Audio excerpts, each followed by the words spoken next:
Shot at that one whatsoever. The devastation in the face of Hembo. Meanwhile, to the Chiefs we go. They've lost only one game this season. Now they have the opportunity to avenge that. Sunday night, Kansas City coming off a bye. Andy Reid, 18-3, coming off a bye during his head coaching career. And so let's take a look at the latest projections to win the AFC. Our analytics give the Chiefs a 50% chance. They have as good a chance as the rest of the field combined to make it to the Super Bowl. They began the season with a 36% chance to win the conference. So despite the fact that we have an unbeaten team in the AFC, the Chiefs are a prohibitive favorite. So we're going to go around the group here. I will start with Dominique. Chiefs or the field? If you had to bet that palatial estate of yours there in our nation's capital, either Kansas City or every other team in the AFC to make it to the Super Bowl, which way do you go? Give me the Chiefs. You remember this offseason when Patrick Mahomes tweeted out a picture or emoji of taking notes because y'all were shortchanging him? Yeah, he's serious about it this year. And last year they won the Super Bowl with 3 consecutive comebacks that were the next one was more improbable than the one before that. So I can't imagine they're going to face as difficult a battle this year in the playoffs. But they do need somebody to knock off those Steelers. They need somebody to knock off the Steelers so they can get that first-round bye because there's only one this year. But if I have to trust one team, I'm trusting Andy Reid, Eric Bieniemy, and the greatest quarterback any of us have ever seen, Patrick Mahomes. Let me make sure that we're understanding the way you're saying that. You don't mean someone needs to knock off the Steelers for them in the playoffs. You mean they need to be the 1 seed.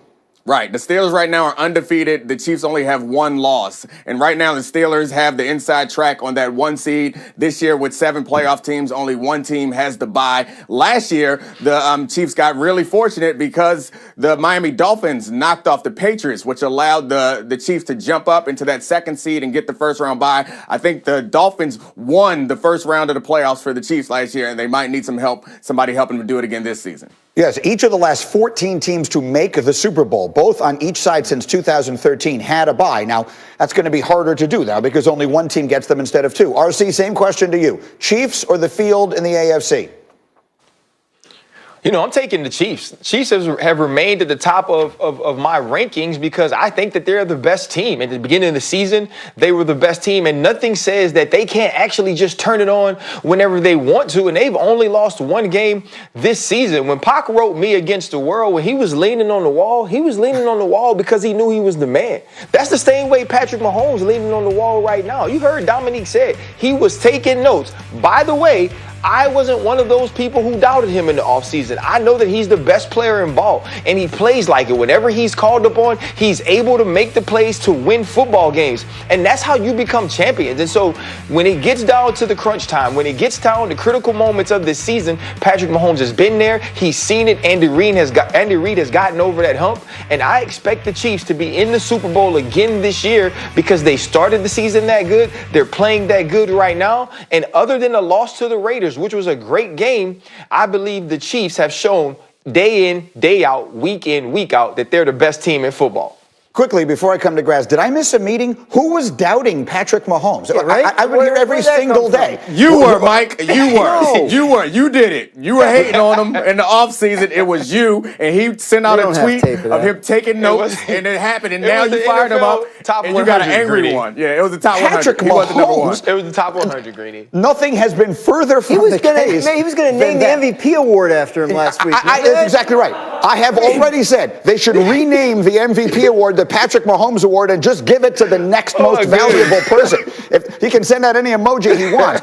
Graziano, Chiefs of the field. Now I'm going to feel like the idiot because I'm taking the field because I don't think these guys understand the question. It's not about which is the best team. It's about what's the most probable thing to happen. You got to make a bet. They need Pittsburgh to lose 1, maybe 2 games if they're going to get that 1 seed, which, as Dominique points out, they absolutely need to get. If they don't need to get it. To bet today. That's where I disagree with you. Have to bet today. I think they get there even if they have to play the extra game. But you just said 14 straight teams made the Super Bowl, had a bye. I know, it matters. Nothing grows all the way to the sky. Neek, final thought. Go ahead. Now. No, I understood the question. We were right, and not only were we right in our emotional reactions, the analytics said 50-50. That's a coin toss. So don't act like you outsmarted us, Dan. Like you didn't figure it out. Like everyone agrees with us. You're the one that's taking the foolish position. You said if I got to trust one team, it's the Chiefs. That wasn't the question. How in the world did I disrespect Patrick Mahomes? All right, we're never going to settle these arguments here. Let's get to college, where they have their own problems to figure out. On Saturday, Wisconsin handed Michigan its worst loss of the Jim Harbaugh era, a 49-11 beatdown in Ann Arbor. Yesterday, Harbaugh was asked about his team's mentality as it looks to end a 3-game losing streak. We're not going to slow down. We're never going to stop, and it's not going to feel sorry for ourselves. And I don't think there's anything to be embarrassed about. You just keep pushing forward. And there's some people think athletic greatness is defined by perfection. It's not. It's defined by overcoming obstacles and overcoming adversity. All right, so that's what he said. David with us this morning, and Mr. Feinbaum joins us here as well. But David, I've not really had a chance to talk to you about this, so I'd like to hear your perspective. As you listen to Harbaugh there and the things that he's saying and watch his team play, what are your thoughts? First of all, I've never been and I never will be a fire the coach guy. It's just not who I am and what I am. But I think when you look at this situation and you look at Harbaugh, like the recruiting classes have been solid. We were debating before this season started, can Jim Harbaugh beat Ohio State? Like, that's what he has to do. He has to beat Ohio State to get over the hump. Now we're saying, can Michigan beat Indiana? I mean, a lot has changed, and you can put blame wherever you want to put blame, but something's not right. Offensively, they don't look good. Defensively, they look a mess, by the way. They want to continue to be stubborn and play more man coverage than almost anybody in the country, and they can continue to get abused for it. So, listen, it's not going well, and something I think at this point has to change. And I don't know if it's a disconnect with Jim Harbaugh, because he's a little bit quirky, and he's a little bit different, and he's a lot more old school. So I don't know if he's not relating to the kids. I don't know what's going on, but something obviously has gone really wrong in Ann Arbor, and something needs to change. And something needs to happen quickly, Paul, because his contract is up at the end of next season. No college coach is ever going to go into the final year of his deal. He'll never be able to recruit anybody. So they either have to extend it or the two sides have to part at the end of this year. What do you expect to happen? Well, I expect him to depart, Greeny, because there's no path forward. You heard Jim Harbaugh there.